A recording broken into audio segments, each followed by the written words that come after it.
All right, guys. We are on. We're going to continue with Zet Hashem.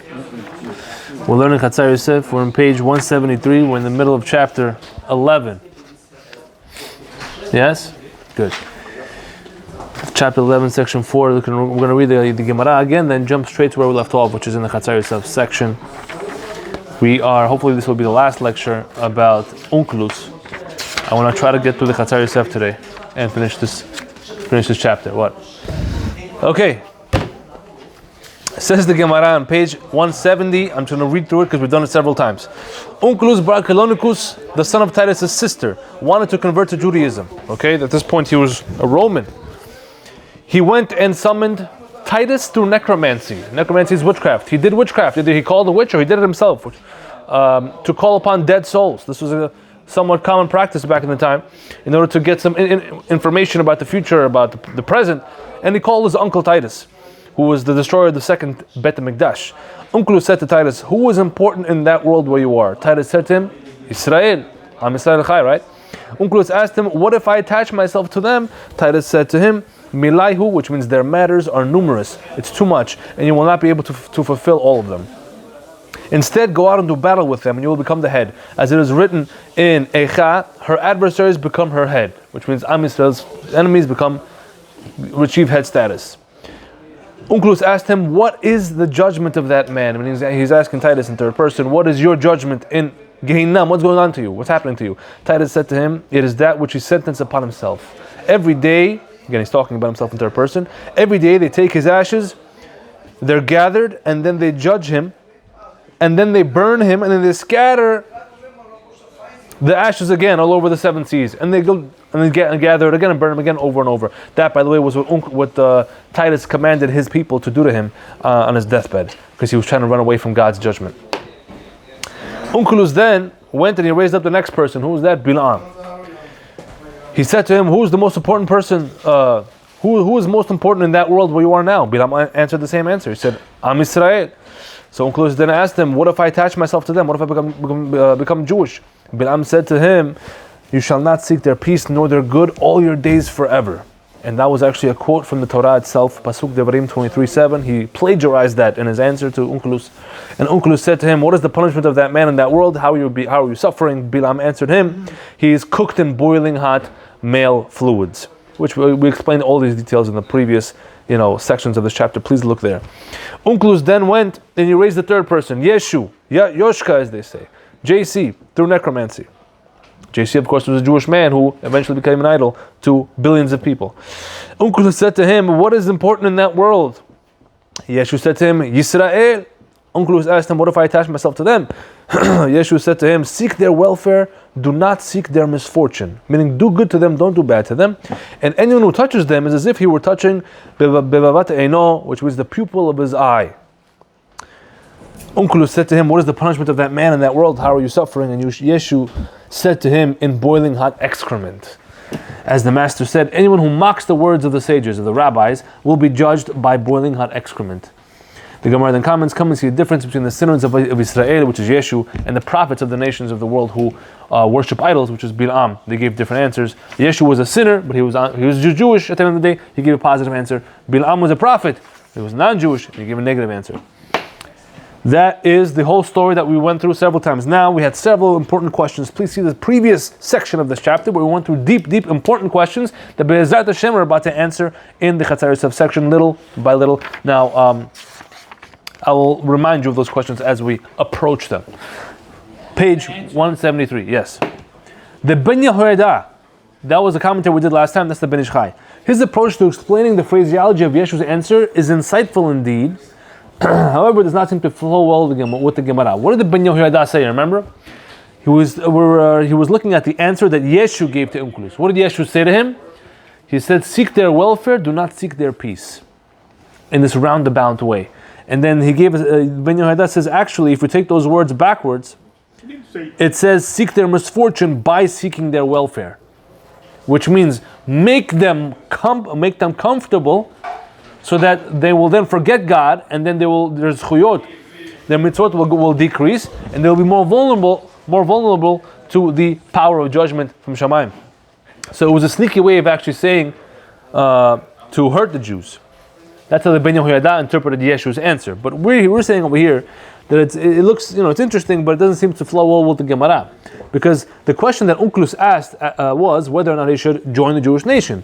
But according to Ben Yehoyada's explanation, Yeshu was counseling Onkelos, advising him on an effective way to break the Jews down by making them too comfortable in this world, which is to seek the Jews a misfortune by granting them material freedoms.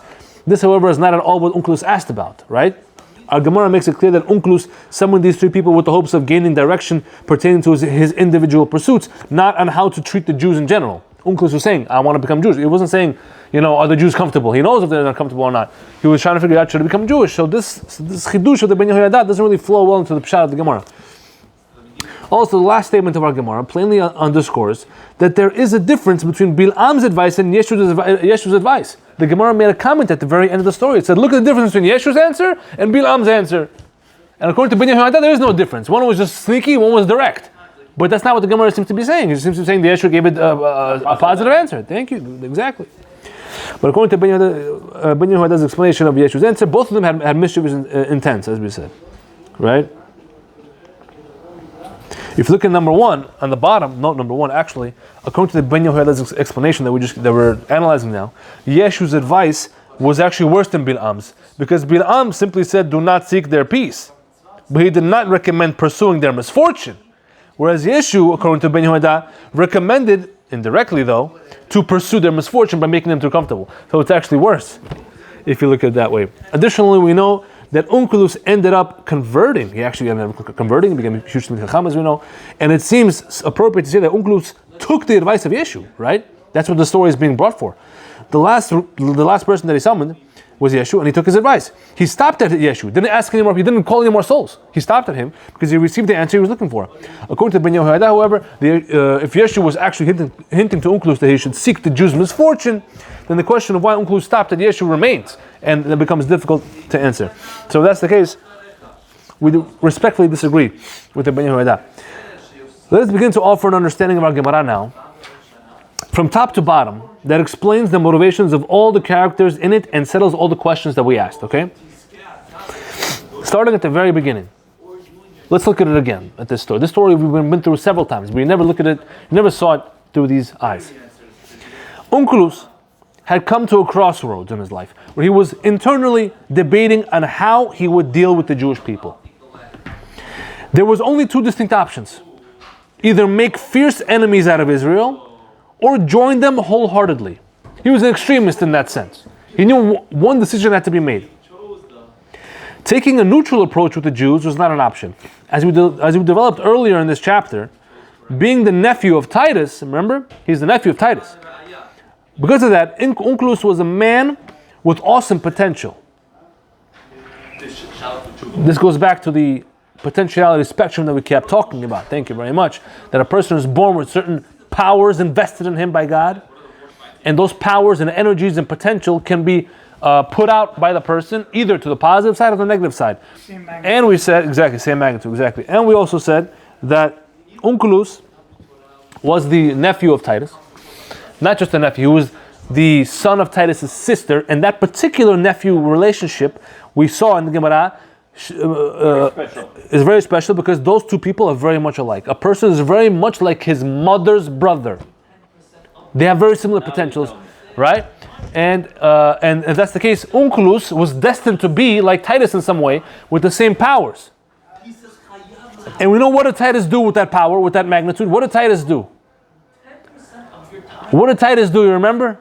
He destroyed the second Bet HaMikdash. Correct? So now Onkelos is his mirror person, so to speak, his nephew, and he has the same potential. He's trying to figure out, what should I do with the Jewish people? My uncle killed them. What should I do with them? They're so interesting to me. I can't get my mind off them, these things, right? What did he do? It becomes polar opposite. Exactly. Let's see. He was industrious with his sights set on accomplishing big things, fully intending to exploit his great potential. He only had to decide with which direction of his individual spectrum that he was going to lean toward. The positive or the negative. Exactly, which was what we keep revisiting in this chapter. Yeah, give him a copy. He seems interested. Okay. Would he invest in the right side and become one of the greatest Jews ever? Or would he fall to the left and make Israel an arch foe? Fancy word for? Enemy. So he decided to seek counsel on this dilemma. This is the starting point of our Gemara. This is the pre-story of our Gemara that doesn't tell you, that I'm telling you now. Onkelos had a dilemma. So many sessions on a pre-story. When do we get to the story? No, this is just the insight. We're going to get to the story in a second. So he summoned, so he had to figure out an answer. This burning question in his mind, he had to figure out an answer. What do he do? Witchcraft, of course, like any good goy at the time. He summoned the spirit of his late uncle Titus, who had first-hand experience with one of the options, being Israel's enemy, right? Didn't I tell you before, when you're trying to find advice on something, you ask someone who's experienced that thing, who has been in that business for a while, so to speak, right? These were one of the options on his mind. Should I become another enemy of the Jews, like my uncle was? So he calls his uncle. Titus admits that Israel is highly regarded in that world, and advises Onkelos to take the leftward option, primarily because it is easier, as we explained earlier in this chapter. Going to the left is always easier than going to the right. Onkelos was intrigued, but he wanted to know the repercussions of taking this option. So he asked Titus how he was being punished, to see if the temporary glory of head status in this world would be worth it in the end. After hearing the brutal punishment that Titus had to endure daily, being burned and regathered every day, Onkelos was still undecided. To get another perspective at his dilemma, he called upon the greatest prophet the Gentiles nations ever had, and that was Bilam. Right? He was still Gentile. Onkelos was still Gentile at the time, so he called Bilam. So Onkelos was still right, like I said. The practice of calling upon the spirit of a dead prophet specifically, via this Ov method, which is this witchcraft method that he's doing, should not be surprising to us at all, since we find in the Tanakh that King Shaul HaMelech, called upon the spirit of the prophet Shmuel after he passed away through the same method, through Ov, right, for advice about the impending war that he was about to have with Amalek. He wanted to know if he was going to be successful, right? This is all in Shmuel 1, chapter 28. Look over there. Right? King Shaul was Jewish. He called a Jewish prophet. Bilam was not Jewish. He's going to call a non-Jewish prophet for this question. Yet Bilam's answer was what? You shall not seek their peace nor their good. This answer did not satisfy Onkelos because there was no clear message on what to do, whether to join them or rival them. Rather, Bilam only tells them what not to do.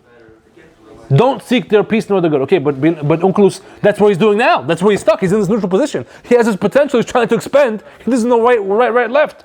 Titus told him left. Onkelos told him nothing in the middle. And then he's going to go to the third guy. And then, if you get the pattern, he's going to tell him to go to the right. Let's see.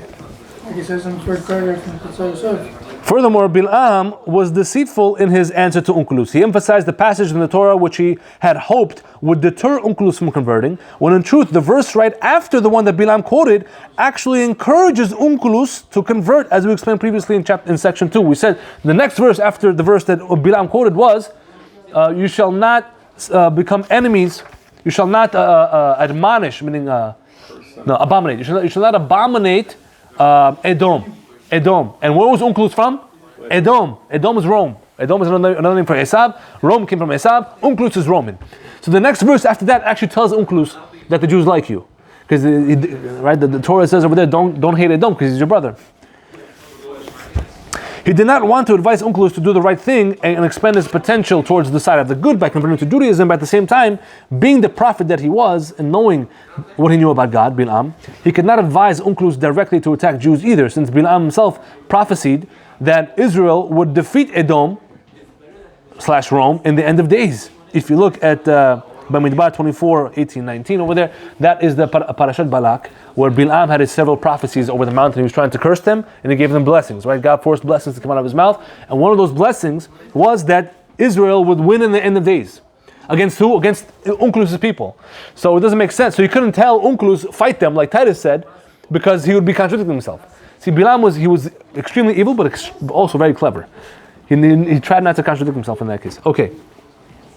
So, in classic Bilam fashion, He avoided the truthful answer, the contextually truthful answer to the question posed to him, and instead he slithered his way around it, as he kept doing also in the story of Balak. Look at the Parashat of Balak over there. Like we said, he's a very slimy guy.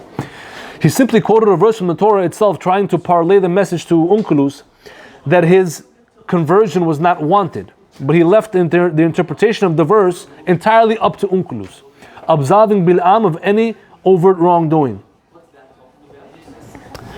When he asked about Bilam's punishment, the horrid response of boiling hot male fluids likely played a part in deterring Onkelos from heeding anything that Bilam said. Once he figured out, Bilam, how are you being punished? Take a nice bath. In what? X.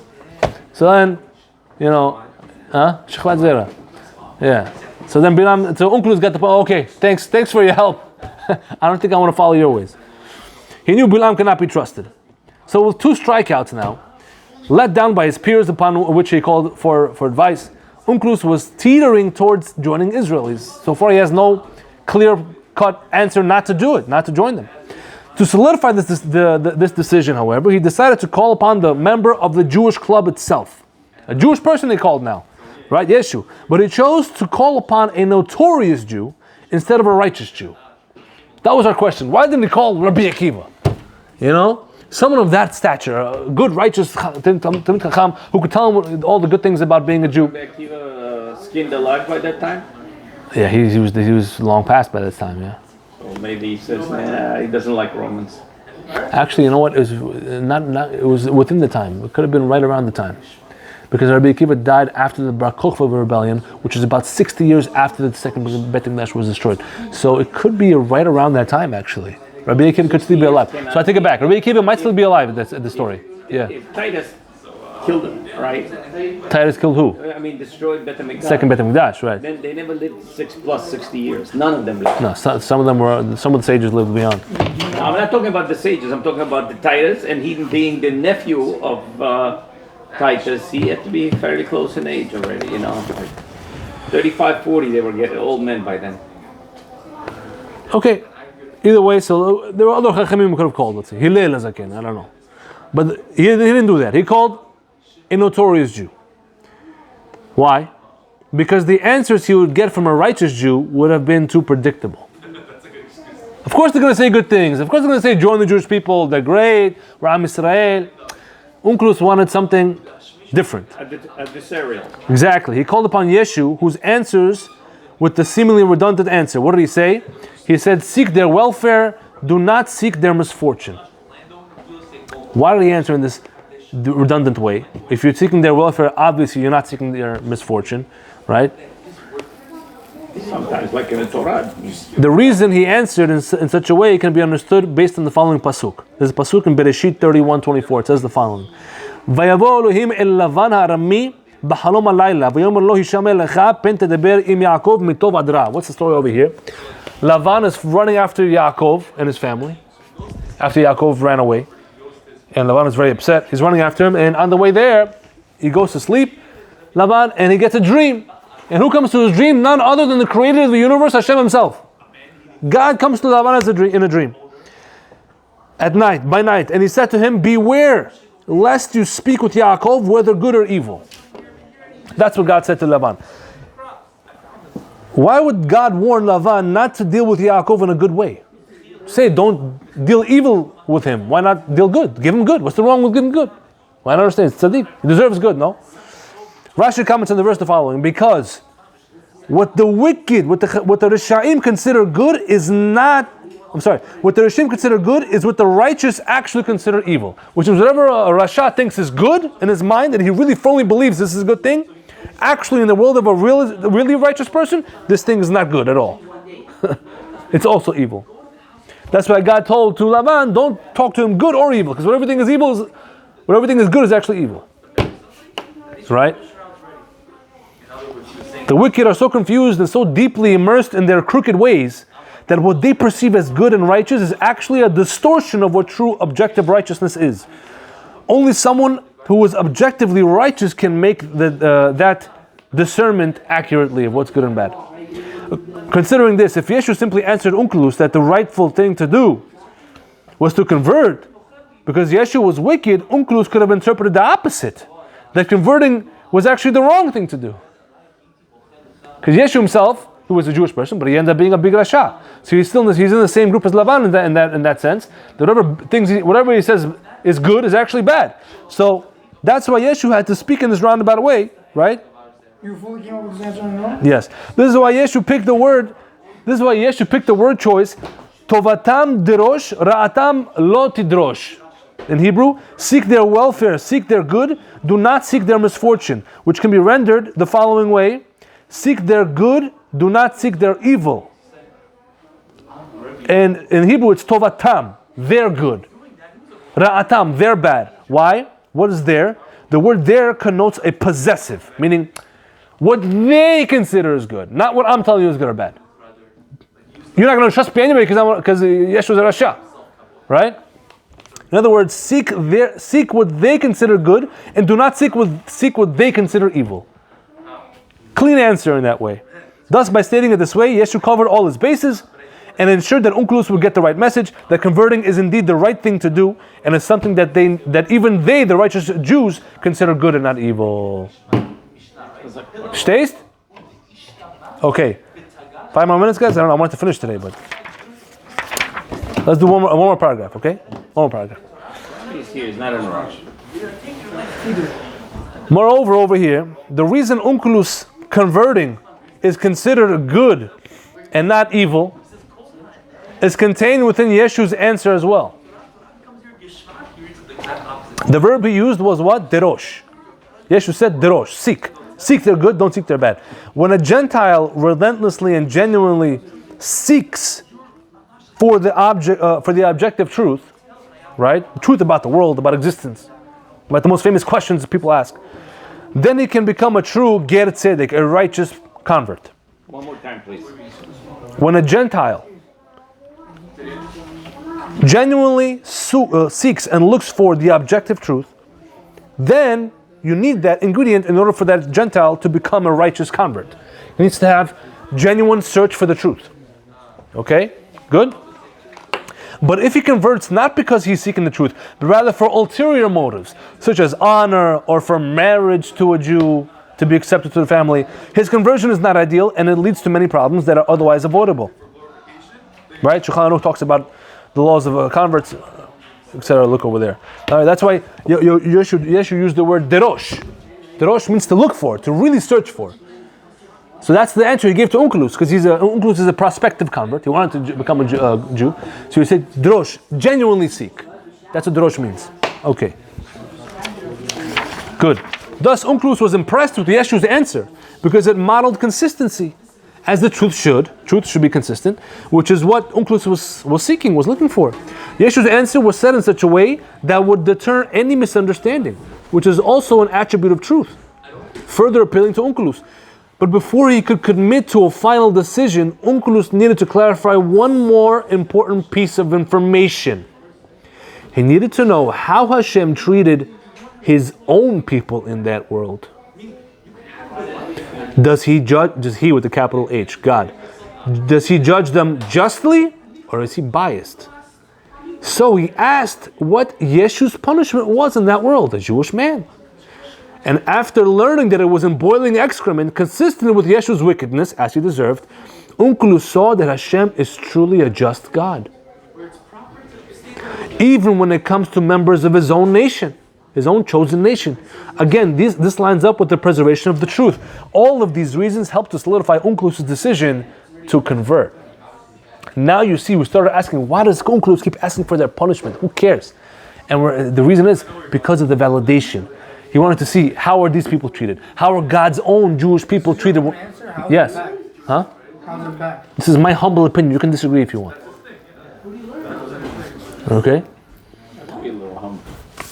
Please, by all means, I'm just writing what I think. You can write what you think too. Again, I didn't just write what I think from the hip. First, I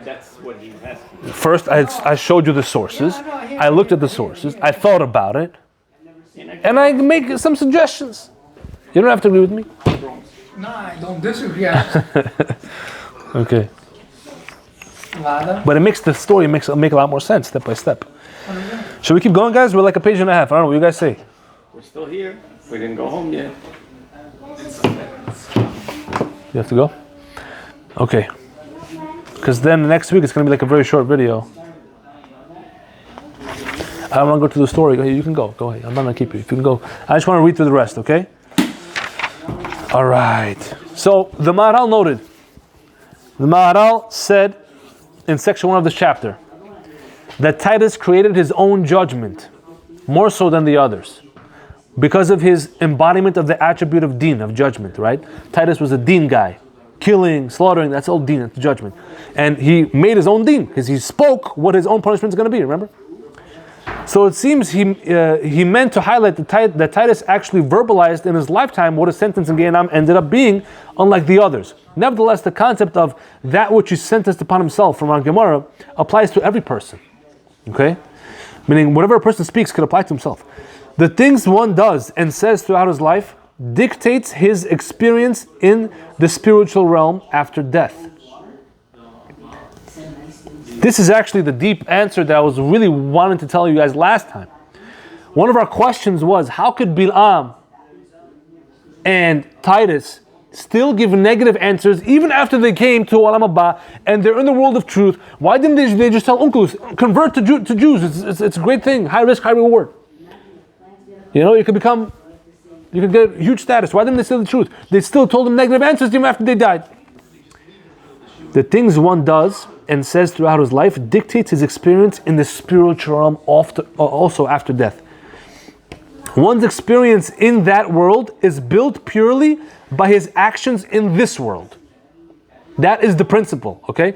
All of the characters in the upper courtroom, from the illuminating positive angels that were created through one's mitzvot, this applies to every person, and the dark negative angels created through one's own sins, and even the prosecutor at the trial, they all look exactly like the defendant on the trial, aka you, me, everybody that's going to be there, your own trial. All the characters there look like you. All the angels you created, the positive ones, the negative ones, the prosecutor. How do we tell the difference if they look like... You'll be able to tell the difference, don't worry. They all look like the defendant, altogether resembling the life led by that defendant. This is all from Rabbi Akiva Tats in a very important audio lecture online called Lashon Hara, the Deeper Mechanism. Look it up if you want to see. Yeah, he goes into this deep. This is where it's from. This is the deepest manifestation of the principle of measure for measure, because that's what it is. It's all based on midah and midah. The Torah is full of this concept. Midah and midah, to the fullest extent. Everything you do in this world is building what you will experience in that world. It is designed this way. Why? Because it is the ultimate fairness. There is no hope for the defendant to protest or call for obstruction of justice, because he himself is the prosecutor.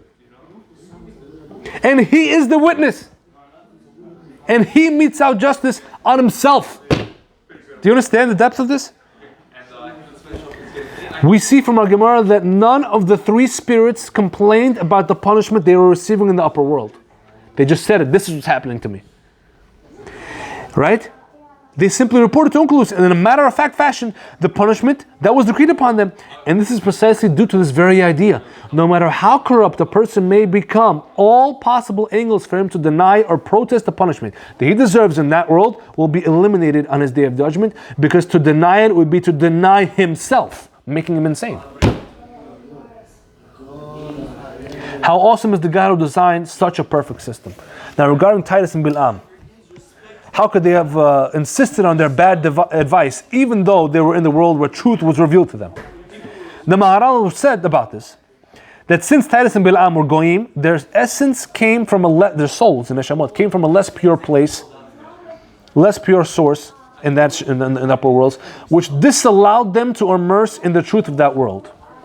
This approach seems problematic since it assumes that Gentiles have no hope in achieving righteousness ever, and are doomed for suffering in that world, which cannot be true, since there's a concept of righteous Gentiles. Right? Note number 13, we're being Gemara Masechet Chulin 92a. Look at note number 13. We try to settle the Maharal over there. Maybe we didn't understand him fully, but I want to just bring another point. On the other hand, Rav Dessler, who was the student and his student, the Siftei Chaim, they posited that the negative characteristics right? We're on page 175 now, towards the right bottom. They said that the negative characteristics of the Rishaim, of wicked people, are retained, they keep it, even in the spiritual realm. But neither seem to provide an explanation for why this is so. They just said it as this is what it is. Why? Why is the Rasha who dies remains with a mindset of a Rasha? How do we explain this? How do they still give negative answers even after they die and go to the world of truth? Let us offer one approach to explain this mechanism behind it, okay? The principle is that if a person does not expend the effort to fix his negative character traits in this world while you're alive, then this negative character becomes ingrained in the essence of that person. And the essence of a person is what follows him into the spiritual realm. Even though the objective truth becomes known to him there. Once you get there, you know pretty much all the answers to the important questions of the world. Is there a God? Oh yeah, you better believe so. You know, is there right justice and reward and punishment? Yes. Is there a chosen nation? Yes. Is the Torah true? Yes. All these questions are clear. Even though it becomes clear to them, the work needed to change and improve those negative qualities, those doubts they had, cannot be done in the spiritual realm anymore. The door has already closed. Any such work must be and can only be completed in this world while you're still alive. That's the way the mechanism is, how God built the world. As it says, for man is born to toil. This is in Iyov, in Second Sanhedrin. A person is born to work. Adam la'amal yulad. Famous thing people say in yeshiva.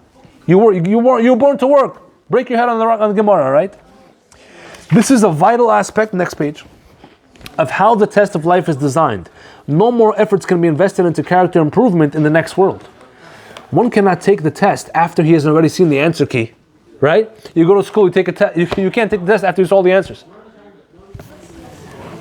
So once they reach the upper realm, they are chained by the shackles of their failure to refine those negative traits, whilst they still had the chance, trapped in a cell whose bars are etched with their own initials.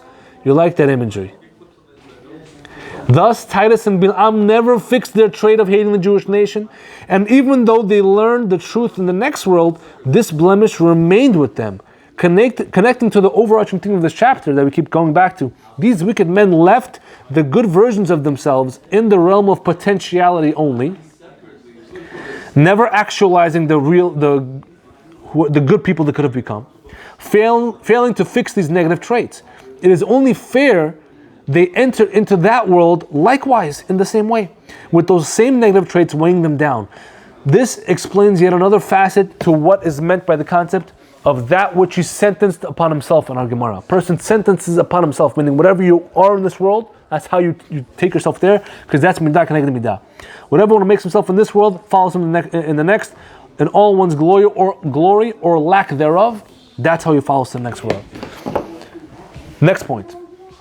Just 5 more minutes, hopefully I'll finish. On a sharper note, we must reveal the core of this gem. Look at this now. To be sure, the objective truth is exposed to the wicked in the upper world, like we said. They see the truth. But it is their failure in this world that deprives them from being granted the ability to express and proclaim that truth there, like we said.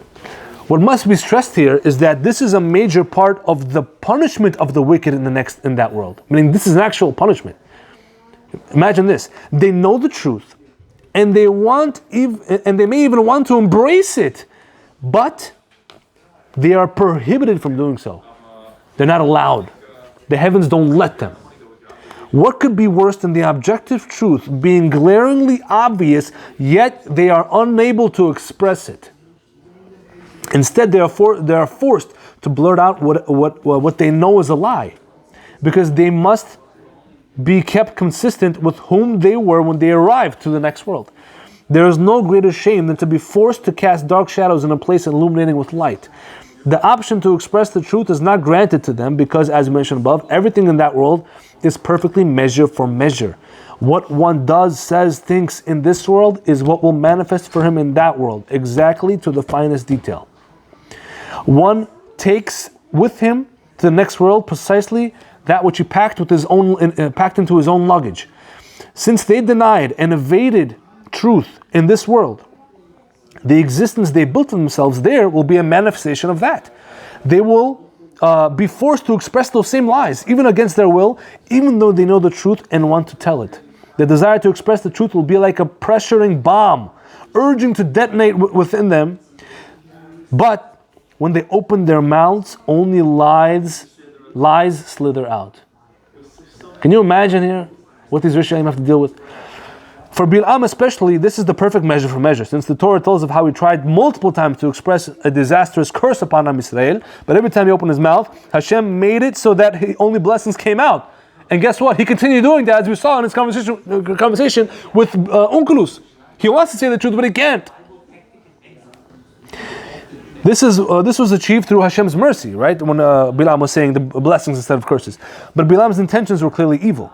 As such, he and others like him endure the punishment of not being able to say what they really want to say. The superficial world is designed to teach us about deeper existence when analyzed through the right lens. And it seems that this punishment is hinted to us in a fairly common experience that we have. Think about this. I'm sure you've had this experience. Many people have had this experience. And it really gives a point of example of what I'm trying to say here. It's like that all too familiar nightmare. When the dreamer wants to express something, wants to say something that could fix the pressing issue of the situation in the dream. But when he opens his mouth, nothing comes out. You ever had that dream? You want to say something, but you can't. Now we understand why Titus and Bilam answered Onkelos the way they did. Satisfying? Last paragraph. To explain why Yeshu gave good advice, unlike the other two, Yeshu was never tainted with the hatred of the Jewish nation in theory, right? Rather, his rebellion against his rabbi was more of a personal vendetta, emotionally triggered by the harshness that his former master, Rabbi Yeshua ben Parachia, who was indeed criticized by the Gemara for being too harsh and causing such massive repercussions right after that. Yeshu undoubtedly knew that Israel was of utmost importance, and so his essence was never tainted in that way, with the attribute of hating the Jewish nation. He didn't have that, partly because he was Jewish himself. Therefore, at least in this regard, he did not suffer the same prison the other two suffered, which allowed him to express the actual truth in this regard in his answer to Onkelos on that specific topic of that you should join the Jews. Right? That cleans up that issue of why Yeshua was able to answer truthfully. And that is the end of chapter 11, my friends. What a chapter, deep, long, but intense. I hope people learned a lot from there. We learned a lot about how to work on yourself, how to actualize your potential, and how to avoid some of the most intense punishments that there could be in Olam Haba. Be'ezrat Hashem, next week, chapter 12, whole new chapter, whole new Gemara. Baruch Adonai Olam, Amen, Amen.